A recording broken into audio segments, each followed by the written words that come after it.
Hey ladies and gentlemen, this is LoneBesamell, and this is one of my favorite N64 games of all time, Paper Mario 64. I'm going to do a playthrough of it.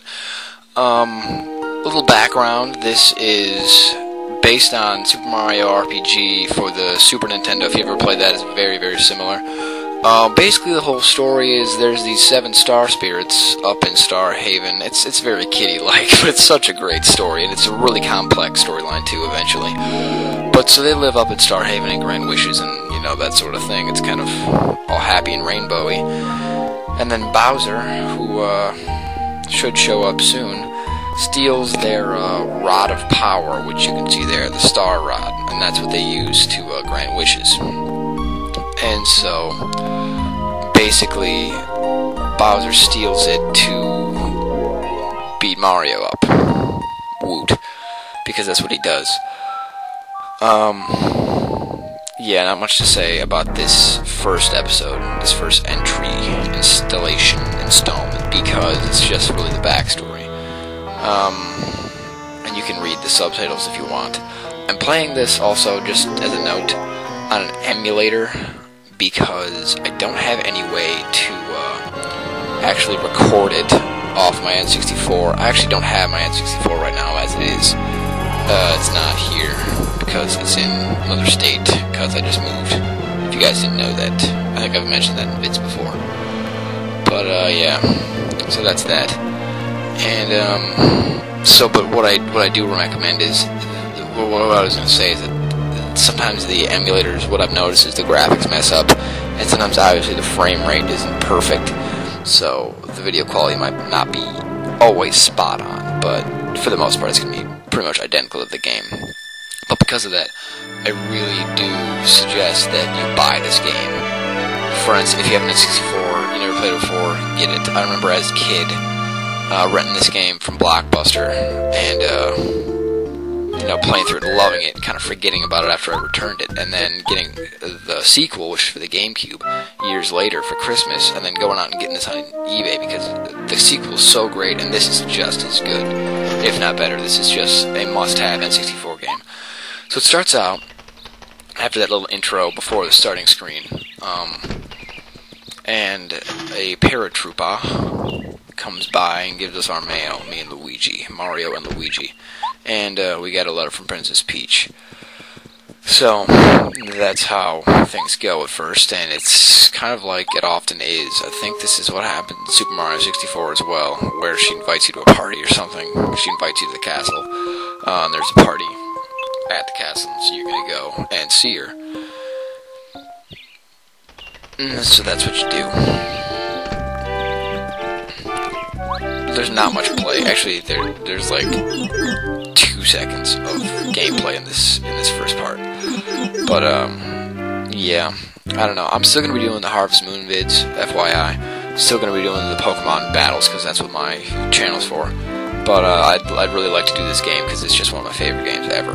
It's just freaking awesome. And if I can, now that I've got a reliable recording device to work with Project 64, I might do other games as well. The N64 is just freaking great. It's just freaking great. So you're here at the castle, and what you want to do is we're gonna go through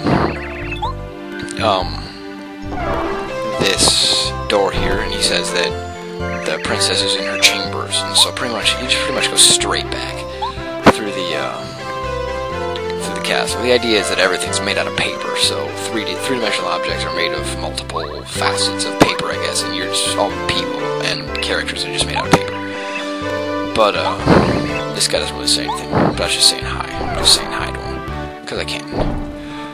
And then you just go back here and you go up the stairs, and if you talk to this toad right here, he's going to tell you that yes, the princess is in her chambers back here. And so you just walk, and Princess Peach. And she says, "Oh Mario, you came to the party to see me, you're so sweet, blah blah blah blah." He never gets anything for her though, does he, folks? He never gets anything. She thinks he's so cute, but nothing ever happens. So, yeah, pretty much they're standing there like, let's go out on the balcony. And then they don't go out on the balcony because the ground starts shaking violently. Guess who it is? Guess who it is? I'll bet you can never guess. It's Bowser. And he's here to pwn noobs. Because that's how he do. That's how he do. In his hood. And so pretty much the castle gets lifted off into the sky.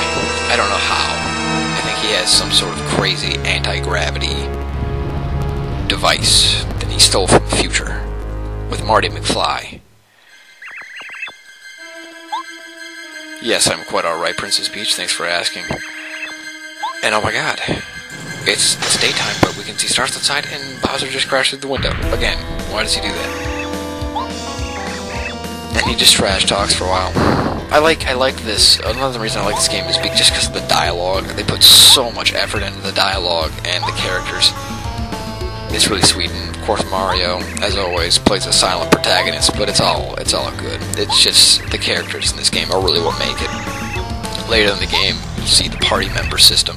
If you've ever played a Paper Mario game before, and it's just great. It's just what I love about it. So pretty much, Bowser challenges you to a fight, and before anybody asks, don't ever go through this fight and lose, and then reset your game, because this is one of those times where you're supposed to lose. So pretty much, your only option right now is to jump on him, and this is how the battle system is. By the way, in Paper Mario, it's turn-based. So that's another thing to note about it. And so, yeah, this is what happens. You go back and forth for a while, and he's like, you know what, screw this stuff. I'm using my trump card. And so he pulls out his trump card, which is, of course, the Star Rod. And he powers up. He powers up. His power level is over 9,000 now. And he's ready to kick ass. So, at this point, you can't do any damage to him, and his attacks are powered up as well. Yippity-doo-dah. This is really just for setting up the story, I guess. So yeah, you get owned. So just go through this. Just keep tap and jump. You're not going to do any damage to him now because of his power level, and he decides to just wacha, and you're dead. Over 9,000 damage. That's it. Oh no, Mario, get up. But I'm not gonna get up. And Bowser's just like, you know what, I'm awesome. And then he goes ahead and pulls this bitch move. And kicks you out the door. Kicks you out the door. And I just love the music of this part. It's just really cool. It's just so cool. This little like wavy thing. It's just so cool. As you're falling, as Mario falls. Now, ordinarily here, the screen goes black. I'm pretty sure in the actual game it fades out. A lot cooler. A lot of the graphics are kind of choppy sometimes, but it's all I got right now. So, prologue, and I think the letters would be filled in. But yeah, this goes in chapters. Prologue, A Plea from the Stars. That's all I got for this video, though. So, stay tuned, though. I'm going to release these videos as fast as I can because I love this game. Adios, everybody.